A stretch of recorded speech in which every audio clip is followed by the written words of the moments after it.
Ma'asechet Baba Batra Daf Tet. We're in the middle of talking about the laws of collecting and giving out charity.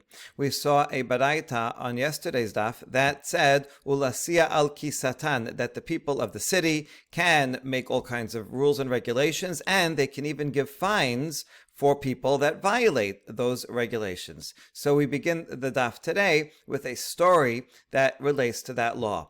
Hanhu be'teret habachet abdi inyana behadehadadeh. Dechoman de'avid biyomad dechabre nikre'u lemashche. There were two butchers in the same town, and evidently there was not enough business for both of them. Once you kill an animal, you have to sell the whole thing that day, or else it'll go bad the next day. And so if they both work on every day, then they'll just lose money. So they make a deal with each other that one will take Sunday, one will take Monday, and so on.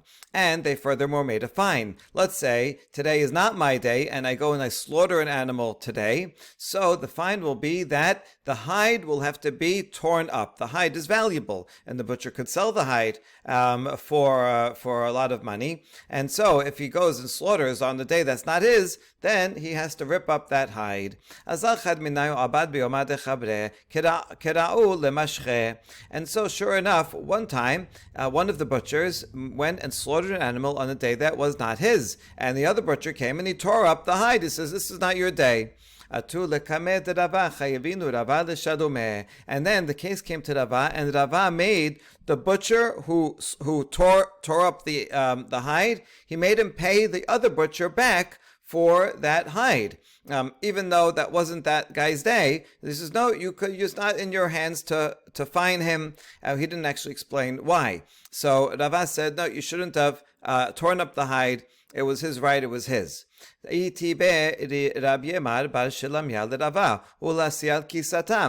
now we have a challenge of Rav Yemar, the son of Shelamya, to Rava. This is, we learned in the Braita above that residents of a city can make fines for people that violate their regulations. And this is a regulation that they agreed to. And one person violated it. He deserves to have this fine. Lahada Rava. Rava did not respond to him. Amar le Rav Papa, Shapir avad de lahadar le mideh. Rav Papa was a student of Rava, and he said that it's a good thing that Rava did not reply. He didn't need to, because here's what justifies him saying that you don't have to pay the fine. When the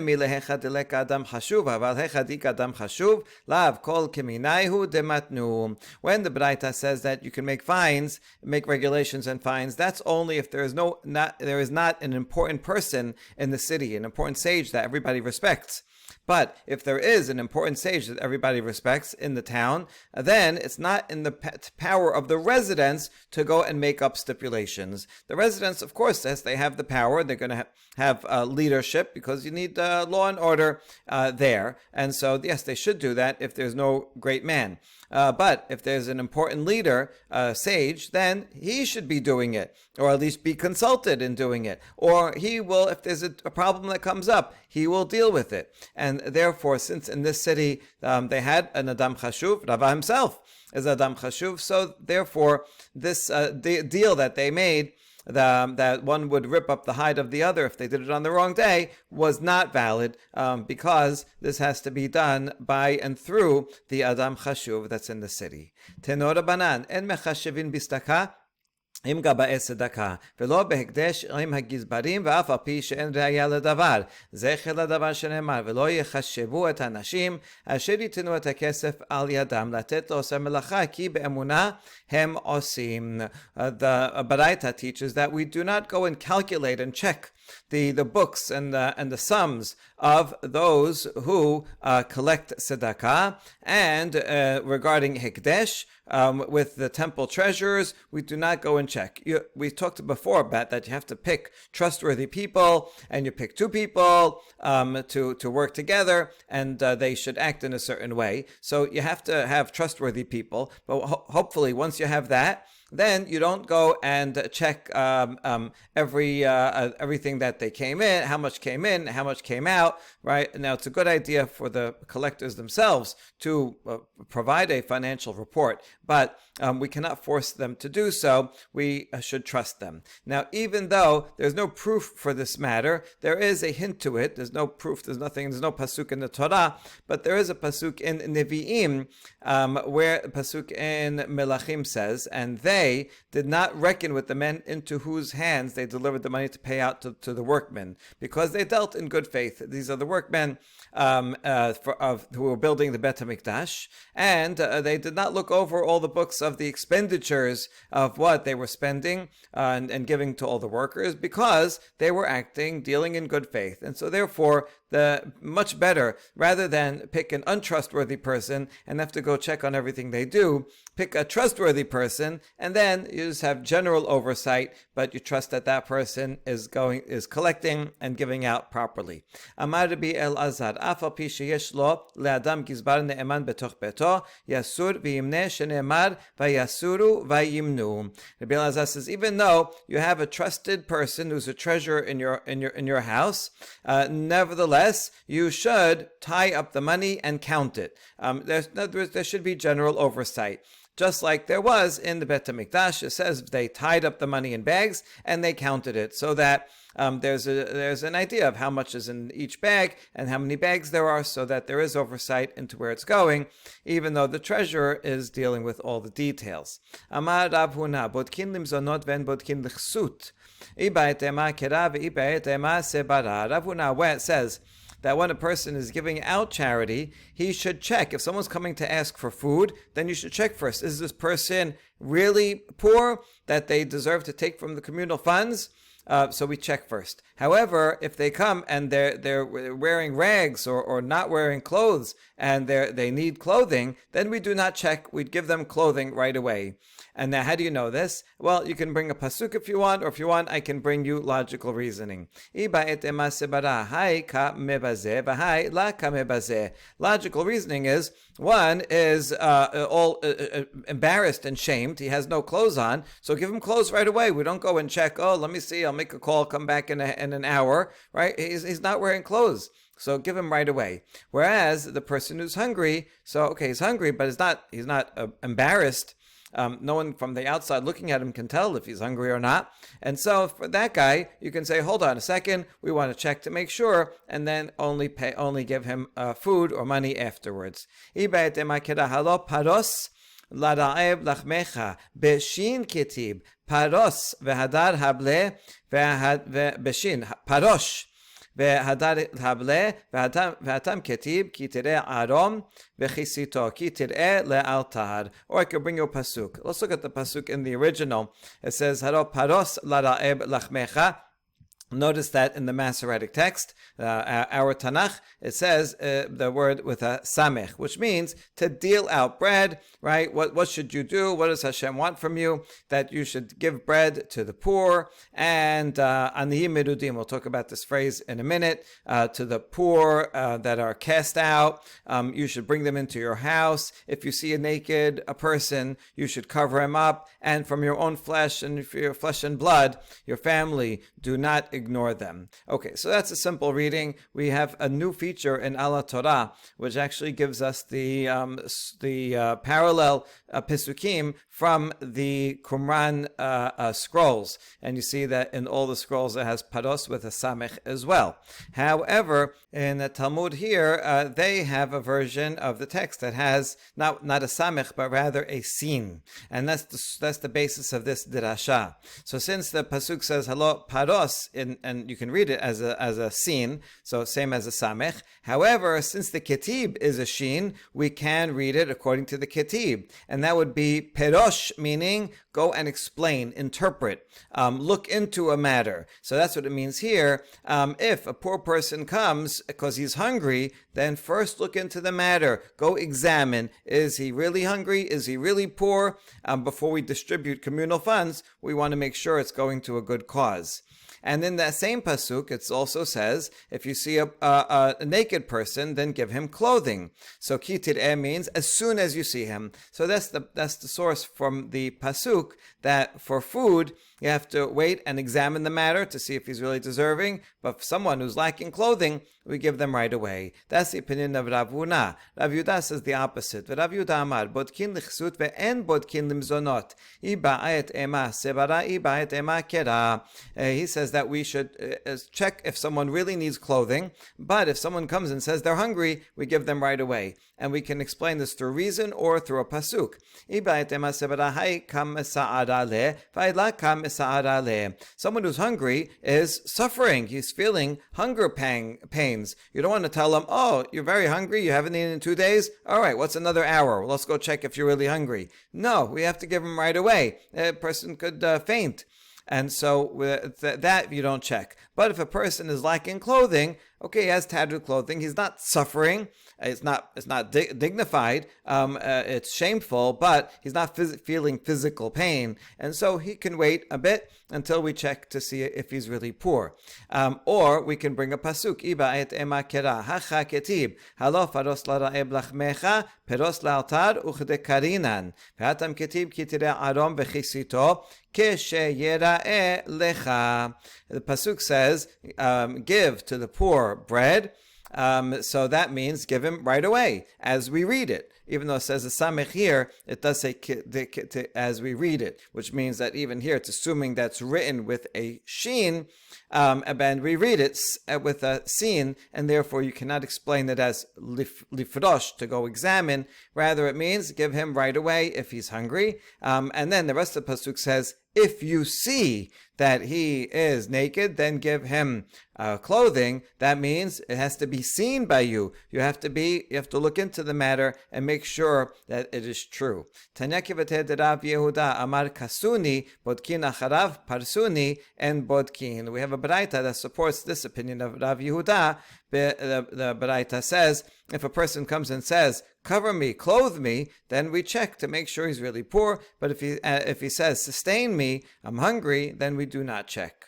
Mishnah in Pe'ah teaches, Tenanatam, en pochatin la'ani ha'over makom makom mikikar bepunjon marba se'in besela. If you have a poor person who's coming from place to place, and he comes to your place, you have to feed him. How much is the minimum that you have to give him? You have to give him a pinjon worth of a loaf, when 1 se'ah of wheat is sold for 1 selah.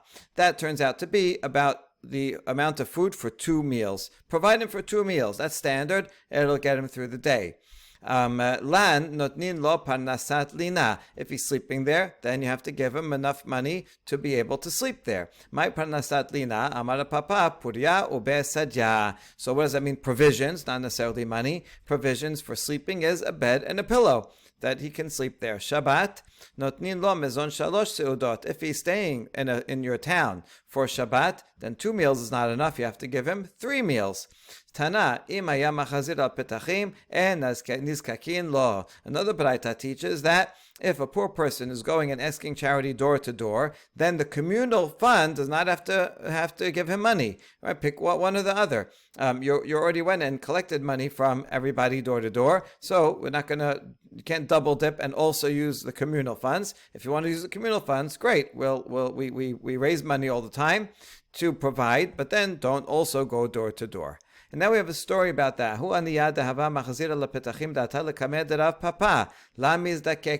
There was a poor person who went begging door to door, and then he came to Rav Papa to get money from the communal funds. Rav Papa was in charge of giving out the communal funds. Rav Papa did not give him any money. I said, I saw you going all down the block collecting money. So Rav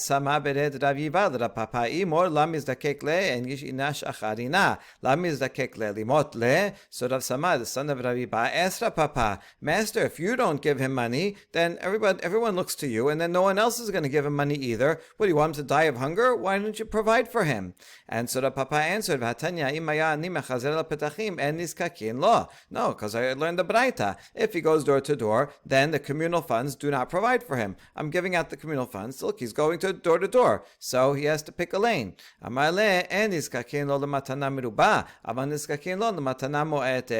he said, and Rav Sama explained, no, when it says that we don't have to deal with him, it means we don't give him a large gift because he's getting money from other places. But a small gift, give him something. You don't just shut the door on him and give him nothing, right? Even from the communal funds, you should give him something. And this is an important law in charity. If there's a certain person or something, then there's a certain need. So either one person can provide the entire need, or if that person is collecting from lots of people, then that's fine. Okay, so he's giving you some, and I'll give you some, and then you can give something. But you should always be giving something, and don't just say, oh, well, someone else gave you, I don't have to give you anything at all. אמר רב אסי, לעולם אל ימנע אדם עצמו מלתת שלישית השקל בשנה, שנאמר, והעמדנו עלינו מצוות לתת עלינו שלישית השקל בשנה לעבודת בית אלוהינו.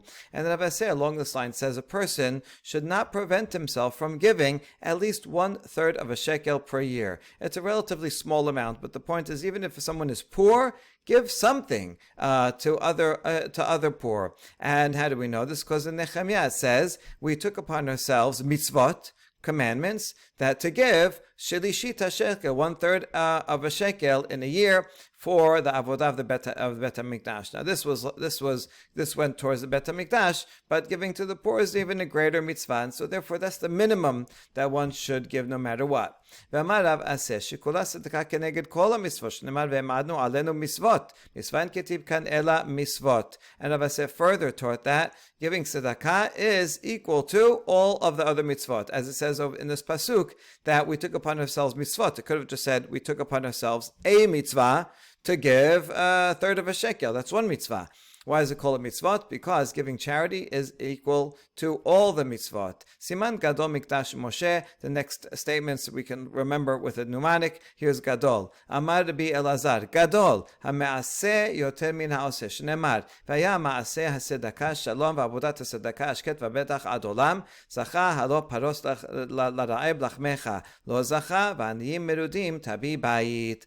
Greater is someone who causes other people to do an act of righteousness rather than doing it himself. As it says, Hayam ma'aseh masedakah. Could have just said Vayasedakah shalom, right? That someone who does righteousness will have peace. But it adds the word ma'aseh. Someone who causes other people to give tzedakah will have peace. And the work of tzedakah, the work of collecting tzedakah and asking other people to give tzedakah, that person will have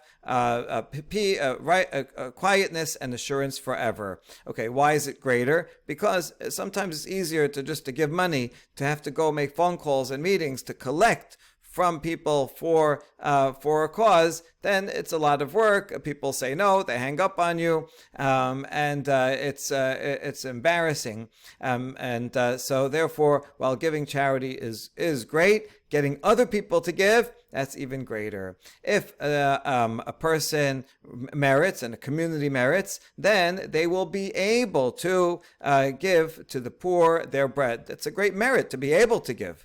And if they do not merit, then here's the rest of the pasuk. Anaim merudim. Poor people that are cast out. Who are these poor people that are cast out? You will have to bring into your own home. The Gemara says this refers to the Roman collectors. Why are they poor? Because the Roman government always says, "Oh, we're out of money, right? Our budget, we have a budget shortfall. You have to give us more taxes," as if they're so poor, right? And they're merudim, and they come and they're marauding, and they come into your house and they take your stuff. And so if you give to the poor, on your own and give them generously, then you'll take care of your own poor. If not, then the money will end up, you're going to have to pay the money anyway, but instead it'll go to the Roman government. Amar lehu Rava libnei Mechoza, b'matutami naichu, usu behadeh hadadeh, ki hechi deleve lechu, shelama b'malchuta. Rava said to the people of Mechoza, that's his town where he lived, he says, please make sure to take care of each other, to give charity, so that we will have peace with the government, right? One is dependent on the other. You're going to give the money anyway. Give it willingly to the poor people around you. Otherwise, the government will come and take the same amount in taxes. Amar bi El Azar, b'zman shebet hamikdash kayam adam shokel shiklo mitkaper lo. Achshav shen bet hamikdash kayam, imo sin tzedakah mutav im lav, ba'in umot ha'olam v'notlin bizroa, v'af al pi chen nechshav len tzedakah, shenemar v'nogesav tzedakah. Rabbi Elazar says, when the Beit HaMikdash was up, a person could give his machasita shekel, and that was kapara. The machasita shekel went for the daily offerings, the communal offerings, and therefore he could get kapara just by giving that. And now when there's no Beit HaMikdash, what are you going to do? Well, if you give tzedakah, good, then that will be atonement for yourself and for the community. But if not, if people don't give tzedakah, then the nations of the world will come and take the money by force. Now, even if they do take the money by force, it is considered tzedakah.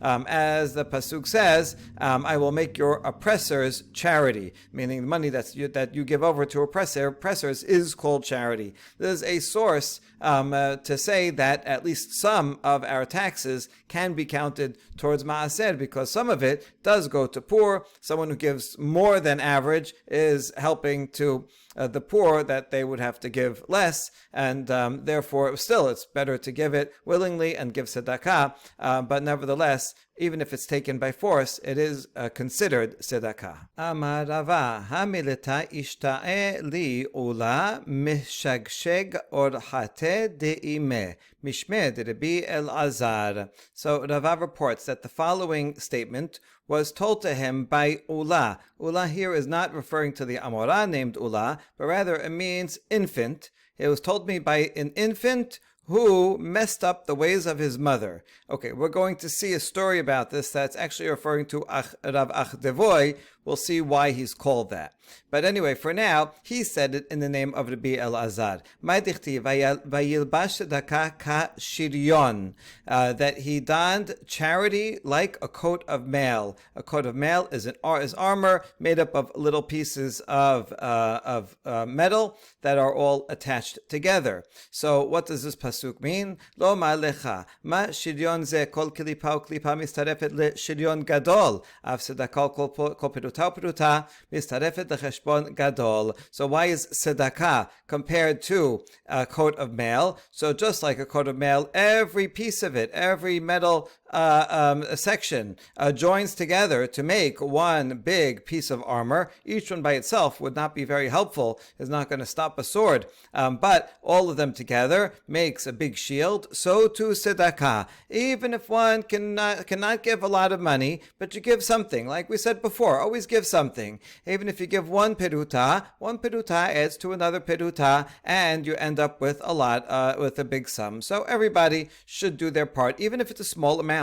Rabbi Chanina amar mehacha uchebeged idim kol sidkotenu ma beged ze kol nima v'nima mistarefet lebeged gadol av tzedakah kol peruta mistarefet lecheshbon gadol. Rabbi Chanina says I learned the same lesson from this pasuk in Yeshaya. This is our charity is like a polluted garment. So here it's a polluted garment because they were doing other bad things. But in any case, it is comparing charity to a garment. Just like in a garment, it's made up of little threads. Take one thread, it's not going to keep you very warm. But if you take lots of threads and combine them all into one garment, then you have a whole big nice piece of clothing. So too tzedakah. Don't say, what am I only going to give 1 penny? What does that help? Give whatever you can give. You can give $1, you can give $100. That will add up and will end up being a large amount that will help the person. Now let's get back to why Rava called Rav Achdevoy an infant who messed up the ways of his mother. We're going to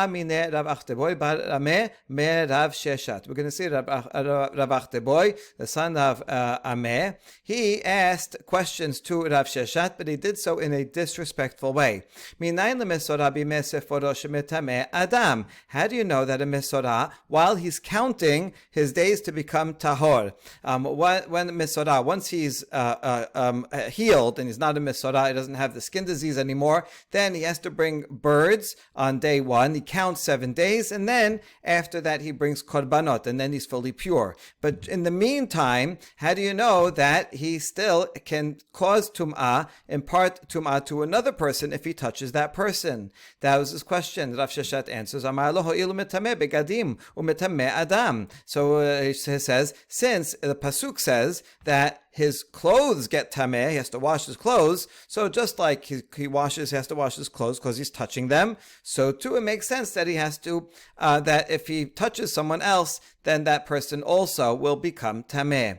Amar le dilma tuma bechiburim shane dehahisit nebela dimtame begadim ve'no metame adam. But Rav Achtavoy said not necessarily.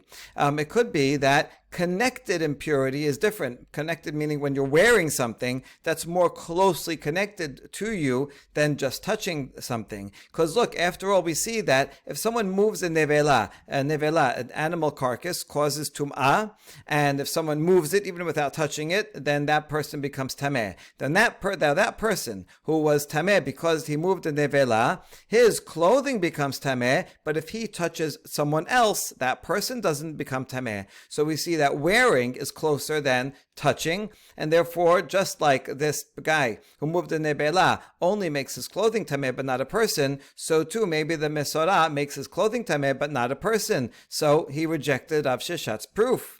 Rav Sheshat tries again. Amar leve ela sheres demitame adam minelan la mishum demitame begadim. Rav Sheshat says, well, a sheretz, one of the 8 creepy crawly amphibians, if they're dead, they cause tum'ah to someone who touches it. And is it? How do we know that? Is it not because we know that it causes a person's clothing to become tameh? So doesn't it make sense that? So we see here that.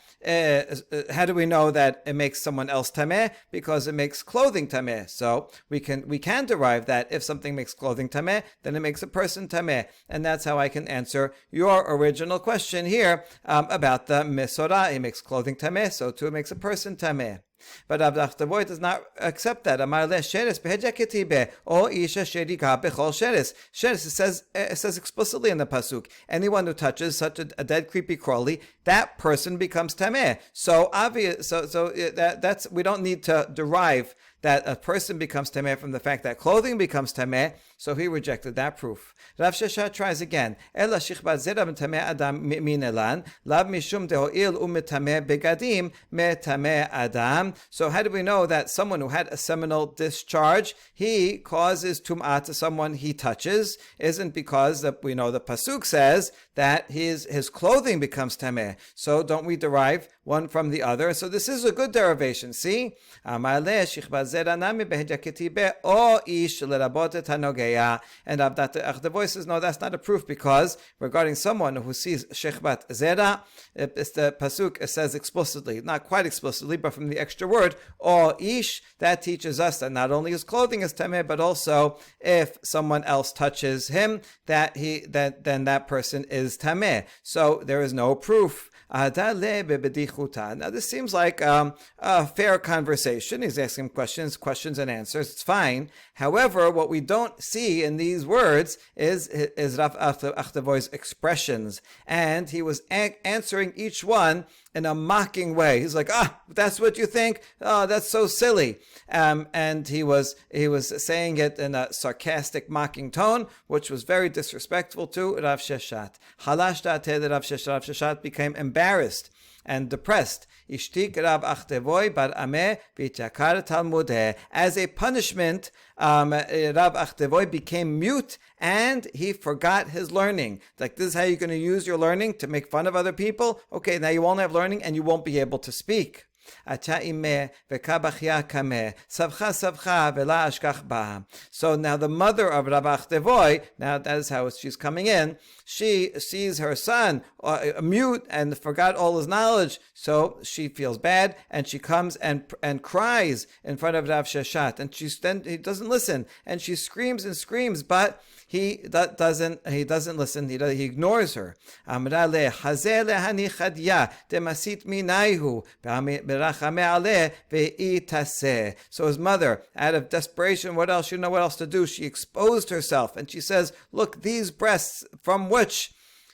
Here it says maset, that you suckled from, which sounds like Rav Sheshet suckled from them. So some say, oh, she was the nursemaid of Rav Sheshet. Some say it was actually the mother of Rav Sheshet who felt bad for the Rav Achtevoy, but others just say, no, it was Rav Achtevoy. Okay, one way or another, the point is, right, that I brought him up, I nursed this child, and now look what happened to him. Can't you have mercy on a mother that I can't see my child suffer like this? And to that, Rav Sheshet said, okay, and she was, and Rav Achtevoy was healed. But we see, because of Rav Achtevoy's actions of mocking another sage, it's okay to ask questions in a respectful way, sincerely, but because he was making fun of another sage, he caused his mother to have to disrespect herself in such a way, and that's why he got that nickname, and that's what Rava was referring to. Uda'atan ala minalan. Okay, great story, but now we go back to the content of the story. So what is the answer? How do we know that Mesorah, during the 7 days of when he's becoming clean, how do we know that he does impart tum'ah to someone he touches? כדתניא רבי שמעון בן יוחאי אומר, נאמר כיבוס בגדים בימי ספורו, ונאמר כיבוס בגדים בימי חילוטו, מה להלן מטמא אדם, אף כאן מטמא אדם. So Rabbi Shimon ben Yochai says we learn it from a gezerah shava. It says kibus, it says washing clothes regarding the days that he's counting to his purity, and it also says the same phrase regarding the time when he's confined, when he is a mesorah. He's definitely a mesorah, and for sure, when he's definitely a mesorah, he causes tumah to people. So too, gezerah shava, that he causes a tumah to other people when he's counting those days. Amar Rabbi Elazar, gadol ha'oseh tzedakah beseter yoter miMoshe Rabbeinu, dil Moshe Rabbeinu ketib ki yagort mipnei ha'afeh ha'chema, vilu be'oseh tzedakah ketib matan baseter yichpe'af ve'shochad bechek chema azah. Someone who gives charity in private, he doesn't go and put his name big on the wall. He gives in private. He doesn't need to know. He doesn't need the kavod, and he doesn't want the receiver to have to know who gave it, that he would be embarrassed in front of the giver. Someone who gives in private is greater than Moshe Rabbeinu. Wow, that's a pretty big statement. How do we know? Because regarding Moshe Rabbeinu, Moshe says, I was afraid of the anger and wrath of Hashem. But regarding someone who gives tzedakah, it says matan baseter in Mishleh, someone who gives in secret, he can pacify anger. He's not afraid of God's anger. He can pacify it through this good deed. The rest of the pasuk says veshochad, and literally a bribe, bechek, in your bosom, a hidden bribe that someone takes, that will be fierce wrath. Okay, we'll see what this part of the pasuk means. Ufiliga de Rabbi Yitzchak, damar Rabbi Yitzchak af kofeh, chema eno kofeh. So Rabbi Yitzchak says, I disagree with that. While someone who gives charity is great and can calm down God's anger, but God's wrath, he cannot calm down. Wrath is greater than anger. How do you know? Shneimar v'shochad bechek chema azah. Because the rest of the pasuk says v'shochag bechek. Here he's interpreting it to mean not a bribe, but rather a present in the bosom, meaning a gift of charity that one gives in private. Nevertheless, there can still be great wrath. So you see that the first half of the pasuk says that it can calm down yichapeh af. It can calm down God's anger, but not wrath. Even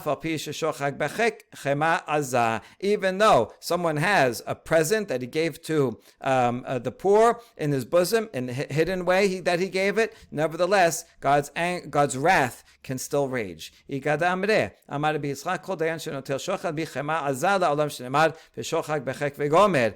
interpretation would be Yitzchak. Any judge who takes a bribe, that brings great wrath upon the world, as Pasuk says, a present that the judge gets from someone in secret, that brings great wrath. That's actually the Peshat of the Pasuk, but the first interpretation connects it with the beginning of the Pasuk when it says Matan beseter. Amar Rabbi Yitzchak, kol hanoten peruta le'ani mitbarech b'shesh berachot v'mefayeso b'dvarim mitbarech b'achat esrei berachot. Anyone who gives a coin to a poor person gets 6 berachot, but anyone who says nice words of comfort and consolation to a poor person gets 11 berachot. So it's even better.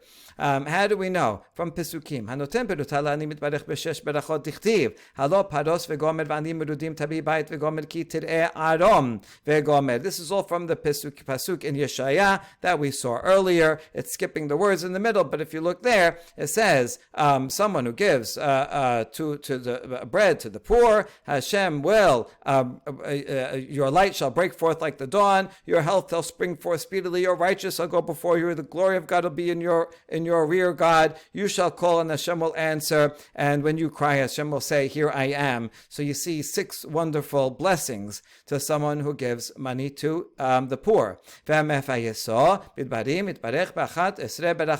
when you say a kind word and say, oh, so sorry to see you this way, I hope you do better, and that person, even though he gave no money at all, gets 11 berachot. Shneimar v'tafek l'reb nafshecha v'nefesh na'ana tasbiya v'zarach b'choshech orech v'afelatecha kasarayim v'nachacha Adonai tamid v'hisbiya וסכסכות נפשך וגומר, ובנו ממך חורבות עולם מוסדי דור ודור, תתקומם וגומר. If you draw out the soul to the hungry and satisfy the afflicted soul, so we're emphasizing the soul. You didn't give his body anything, you didn't give him any food, but you helped his mind, you helped his feelings. Then your light shall shine in the darkness, your gloom shall be as noonday, and Hashem will guide you continually. Satisfy thirst and drought, and they shall say, they shall be of you, they say of you that you shall build the old waste places, you shall raise up the foundations of many generations. So if you count all these up, you see that these are 11. If you do both,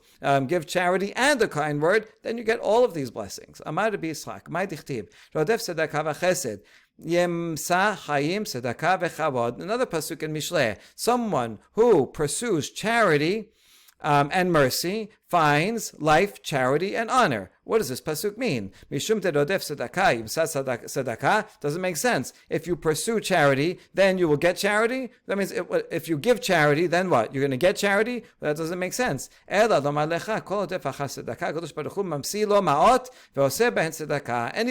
who pursues giving charity, Hashem will give him money so that he can give charity. That's what it means. You'll be able to give more charity. Amar Rav Nachman bar Yitzchak Amar, HaKadosh Baruch Hu mamsi lo bnei Adam hamehuganim lasot lahen tzedakah kedei lekabel alehem secharo. Rav Nachman bar Yitzchak says another interpretation. Hashem will bring to him people who are deserving of charity, proper paupers, so that he will get reward. Right? When you give charity, you want it to go to a worthy cause. You want it to really help people. And so, someone who pursues charity, their money will go to real causes and really help poor people. Now, to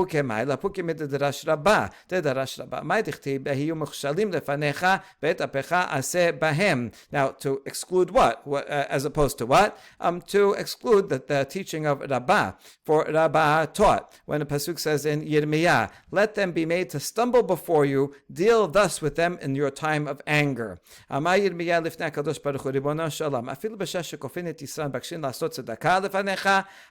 בבני אדם שאינן מהוגנים כדי שלא יקבלו עליהן שכר.